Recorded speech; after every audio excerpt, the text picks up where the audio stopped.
संसारी और सन्यासी में क्या अंतर होता है, आज इस विषय पर हम चर्चा करेंगे।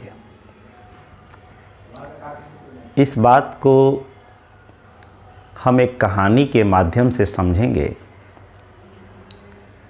ताकि बात अच्छी तरह से समझ आ सके। जापान की एक घटना है। एक सम्राट प्रतिदिन अपने राज्य का निरीक्षण करने के लिए घोड़े पर बैठकर रात्रि में घूमता था। एक दिन सम्राट एक पेड़ के नीचे बैठे हुए एक सन्यासी को देखा जो मस्ती से बांसुरी बजा रहा था। उसके इस मस्ती को देखकर सम्राट कुछ समय के लिए रुका और फिर वहाँ से चला गया। दूसरे दिन जब सम्राट फिर उस जगह पर पहुँचा तो देखा उस फ़कीर को बड़े मस्ती के साथ आसमान के तारे को देख रहा था। अब प्रतिदिन सम्राट जब भी उस रास्ते से निकलता उस सन्यासी को देखने के लिए कुछ देर रुक जाता। देखता कभी सन्यासी शांत बैठा हुआ है अपनी मस्ती में, कभी वो गाता, कभी तारे को देखता और कभी बांसुरी को बजाता, लेकिन बहुत ही मस्त रहता। उसके मस्ती को देखकर राजा भी मस्त होकर के अपने महल में लौटता। अब प्रतिदिन का यह सिलसिला बन गया। सम्राट जब उस फ़कीर को नहीं देखता तो उसको चैन नहीं पड़ती। अब प्रतिदिन जाकर उस सन्यासी को देखता और स्वयं आनंदित होता। कुछ समय बीता। एक दिन वह सम्राट उस सन्यासी के पैरों में गिरकर कहता है कि अब वर्षा आरंभ होने वाली है, आप यहाँ पे अब मत रहें, कृपया कर आप मेरे महल में चलें, क्योंकि इस पेड़ के नीचे आप कैसे रह सकते हैं। मुझे एक सेवा का अवसर दें। आप जैसे सन्यासी की सेवा करना मेरे लिए सौभाग्य की बात होगी। सम्राट के इतना बात कहते ही वह सन्यासी अपने झोली को उठाकर तैयार हो गया और बोला, चलो। जैसे ही वह सन्यासी बोलता है कि चलो, सम्राट सोच में पड़ गया। वह सोचने लगा, एक कैसा सन्यासी है जो महल में चलने के लिए राजी हो गया। एक बार भी ऐसा बोला नहीं कि नहीं नहीं, हमें महल से क्या लेना देना, मैं तो इस पेड़ के नीचे ही बहुत मस्त हूँ, बहुत आनंदित हूँ। एक बार भी कुछ बोला नहीं। कहीं यह मुझे धोखा तो नहीं दे रहा है, कहीं मुझे फंसाने के लिए ही इतना मस्त तो नहीं रह रहा था, कहीं कोई तरकीब तो नहीं है महल में पहुंचने के लिए। अनेक ऐसे विचार उस सम्राट के मन में चलने लगा। सम्राट मन ही मन सोच ही रहा था, तब तक वह सन्यासी उस सम्राट के घोड़े पर बैठ गया और बोला कि चलो। सम्राट सोच में पड़ गया कि अब क्या करें, वचन तो हमने दे दिया है। फिर उस घोड़े के साथ सम्राट चल पड़ा। आज पहली बार सम्राट पैदल चल रहा था और वह सन्यासी घोड़े पर मस्ती के साथ चल रहा था। जैसे तैसे सम्राट उस सन्यासी के साथ महल में पहुंचा। अब तो हार चुका था। मन में विचार कर रहा है कि इतने सारे लोग महल में रहते हैं, एक आदमी और सही, यह भी पड़ा रहेगा। सन्यासी महल में आ गया। सन्यासी की मस्ती में कोई कमी नहीं हुई। वह प्रतिदिन मस्ती के साथ बांसुरी को बजाता, जब जी चाहता तो नाचता, जी चाहता तो मौन हो जाता, जी चाहता तो आसमान के तारे को देखता, लेकिन हर समय वह मस्त ही रहता। अब महल में उसकी मस्ती सम्राट को कांटे की तरह चुभने लगी। वही सम्राट उस फकीर को पेड़ के नीचे मस्त हुए देख स्वयं मस्त होता, लेकिन अब वही फकीर जबकि उसके महल में मस्ती से जी रहा था, अब उसको कांटे की भांति चुभ रहा था। उसकी मस्ती उससे देखी नहीं जा रही थी। सम्राट मन ही मन सोच रहा था कि कैसा सन्यासी है, यह तो अब अच्छे अच्छे कपड़ा पहनता है, स्वादिष्ट भोजन करता है और बांसुरी बजाकर मस्त रहता है, इसको जरा भी चिंता नहीं है। इससे अच्छा तो मैं ही हूँ, ये तो केवल नाम का सन्यासी है, मुझे हजार चिंताएं हैं, राज्य की, महल की, प्रजा की, और ये तो दिन भर खा करके मस्ती में मस्त होकर बांसुरी बजाता है, इसे जरा भी चिंता नहीं। अब प्रतिदिन जब भी सम्राट उस सन्यासी को मस्त हुए देखता, दुखी होता।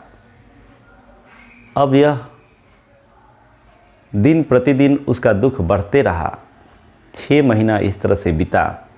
एक दिन वह सम्राट से रहा नहीं गया और उस सन्यासी से आकर कहता है कि बस करो, अब बहुत हो गया, तुम में और हम में क्या फ़र्क है, तुम भी एक सम्राट की भांति कपड़ा पहनना शुरू कर दिए, हम जो खा रहे हैं वही तुम भी खा रहे हो, और किसी चिंता के बजाय तुम मस्त में बांसुरी बजा रहे हो।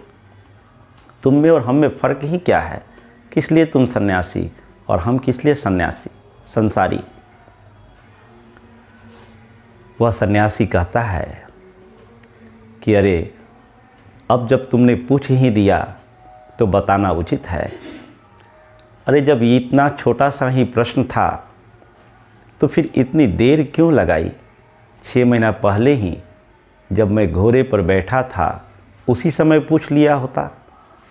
नाहक अपने आप को इतना सताया, अपने आप को इतना जलाया, अपनी शांति भंग की क्या ज़रूरत थी? उसी दिन पूछ लिया होता। मैं तो उसी दिन तुम्हारे मन के भाव को पढ़ लिया था, लेकिन मैं भी सोच रहा था कि तुम अपने से किस दिन पूछोगे, मैं भी उसी की प्रतीक्षा कर रहा था। और आज जबकि तुमने पूछ ही दिया कि तुम में और हम में क्या फ़र्क है, क्या अंतर है, तो अब बताना ज़रूरी है। लेकिन यहाँ नहीं, कल सुबह में तुम मेरे साथ चलना, इस महल से बाहर मैं गांव में बताऊंगा। सम्राट चला गया। रात भर उसे अच्छी नींद नहीं आई।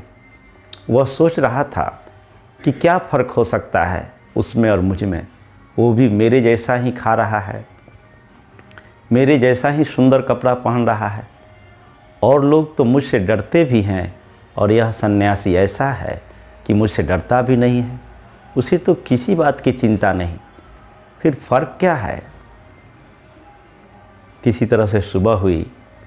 सम्राट बहुत जल्द ही नहा धोआ कर तैयार हो गया और उस फकीर के पास पहुंच गया।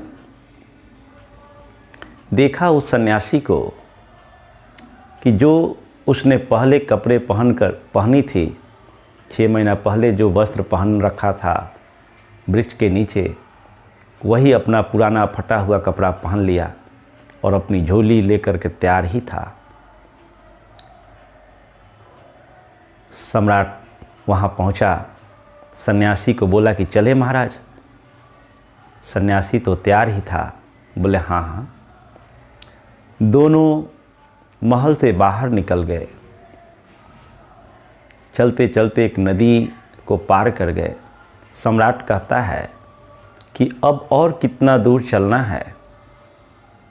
सन्यासी कहता है थोड़ा और चलो।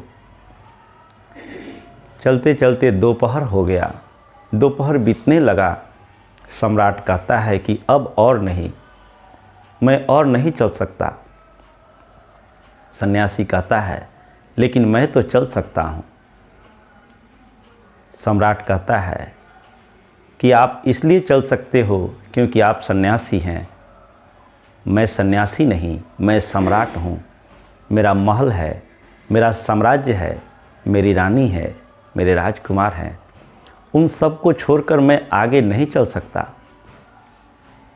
सन्यासी हंसा और बोला, देखो इतना ही फ़र्क है हम में और तुम में कि मैं कहीं भी जा सकता हूँ और तुम कहीं भी नहीं जा सकते।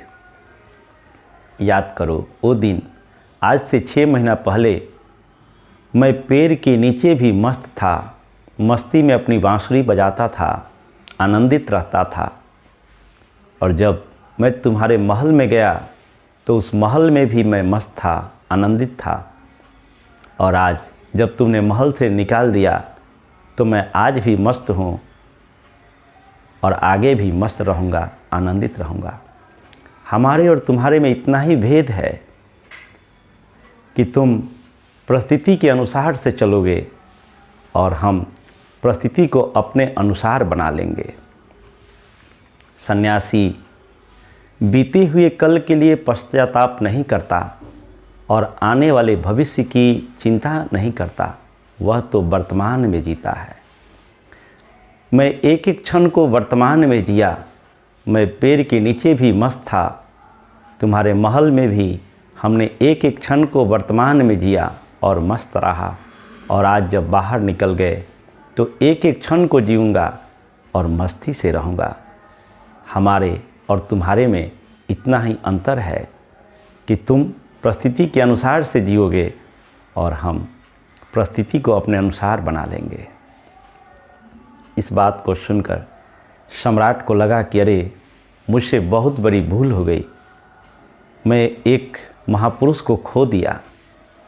इसके साथ 6 महीना रहा और कुछ भी सीख न सका, कुछ भी समझ न सका, एक बार भी सत्संग नहीं हुई। इस बात को सोचते ही सम्राट तुरंत उस सन्यासी के पैरों में गिर जाता है और कहता है कि महाराज, हमें क्षमा करें, आप कृपया महल में चलें। मैं आपसे कुछ भी सीख न सका, कुछ भी समझ न सका। सन्यासी तुरंत कहता है कि ये रहा तुम्हारा घोड़ा, मैं तो अभी बैठकर तुम्हारे महल चल सकता हूँ। जैसे ही सन्यासी के मुंह से ये बात निकली, सम्राट फिर सोच में पड़ गया कि अरे, अब भी नहीं बोल रहा है। लेकिन फिर सन्यासी कहता है कि तुम मुसीबत में पड़ जाओगे, इसलिए अब मैं नहीं जा सकता हूँ, तुम लौट जाओ। तुम अब भी वही मूर्खता कर रहे हो जो पहले किए थे। तुम अब भी नहीं सुधरोगे क्योंकि तुम्हारा मन निर्मल नहीं है। और यह बात बोल सन्यासी आगे की ओर बढ़ गया अपनी मस्ती में और सम्राट उसे देखते ही रह गया। मित्रों, वास्तव में एक सन्यासी में और एक संसारी में केवल इतना ही फ़र्क होता है कि सन्यासी वर्तमान में जीवन जीता है और आनंदित रहता है, और संसारी बीते हुए कल के लिए पश्चाताप करके आज का समय भी गंवा देता है और भविष्य की चिंता करके वर्तमान के पल को भी नष्ट कर देता है। कोई ज़रूरी नहीं है कि गृह त्यागी व्यक्ति ही सन्यासी बन सके। कोई ज़रूरी नहीं है कि सन्यासी जो संसारी घर में रहकर इस सत्य को उपलब्ध न कर सके। चाहे सन्यासी हो या गृहस्थ हो, अगर जो व्यक्ति वर्तमान में जीने की कला को सीख लिया, वास्तव में वही सच्चा सन्यासी है। वह गृहस्थ भी हो सकता है और गृह त्यागी व्यक्ति भी हो सकता है। जो वर्तमान में जीने की कला को सीख लिया, वही सच्चा सन्यासी है। इतना ही अंतर है सन्यासी और संसारी में। मित्रों, इन्हीं शब्दों के साथ आज की वाणी को विराम देंगे। आप सबका मंगल हो, सबका कल्याण हो, सबका भला हो।